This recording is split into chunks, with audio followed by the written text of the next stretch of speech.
శ్రీమాత్రే నమః. అమ్మ చేతి పసుపు బొమ్మ ఆగమాల సారమమ్మ అన్న సందంగా పసుపుతో చేసినటువంటి వినాయకుడినే మొట్టమొదటిసారిగా మనం ప్రతి పూజలో కూడాను వినియోగిస్తూ ఉంటాం. ఈ పసుపు సర్వవ్యాధిని కూడా నివారిస్తుంది. క్రిమి కీటకాలను దరి చేరనివ్వని శక్తి సంపన్నతమైనటువంటి ఔషధం. అటువంటి పసుపు ముద్దను గణపతిగా భావించి హరిద్రా గణపతి అనేటువంటి పేరుతో స్వామిని గనక ఆరాధన చేసినట్లయితే ఆ గణపతి సర్వకార్యాల్ని కూడా నిర్విఘ్నంగా నెరవేరుస్తాడని మనకు శాస్త్రం.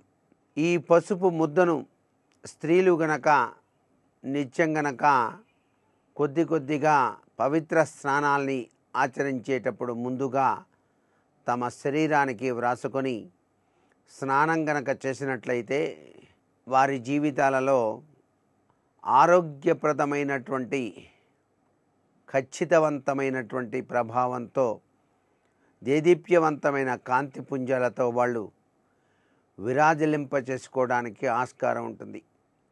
అంతేకాకుండా ఈ పసుపు గణపతిని ఎవరైతే నిత్యం కూడాను ప్రతి ఒక్క పూజ ముందు కూడాను మొట్టమొదటిసారిగా తమలపాకులో ఆ విధంగా తయారు చేసి ధ్యానం చేస్తారో వారి యొక్క సర్వాభీష్టాలన్నీ కూడాను సిద్ధిస్తాయి అని చెప్పేసి శాస్త్రం.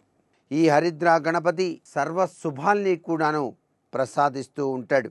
ఈ యొక్క వినాయక చవితి రోజున పూజ చేసినప్పుడు ఆయన 4 చేతుల్లో కూడా పాశం, అంకుశం, కుడుములు ధరించి ఉంటాడు. కాబట్టి ఈ హరిద్రా గణపతిని ధ్యానించడం వలన సర్వజ్ఞానులవుతాం.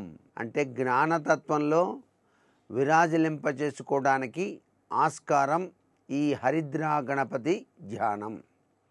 అంత విశేష మహిమాన్వితమైన తత్వం హరిద్రా గణపతిలో ఉంది. సర్వే జనా సుఖినో భవంతు.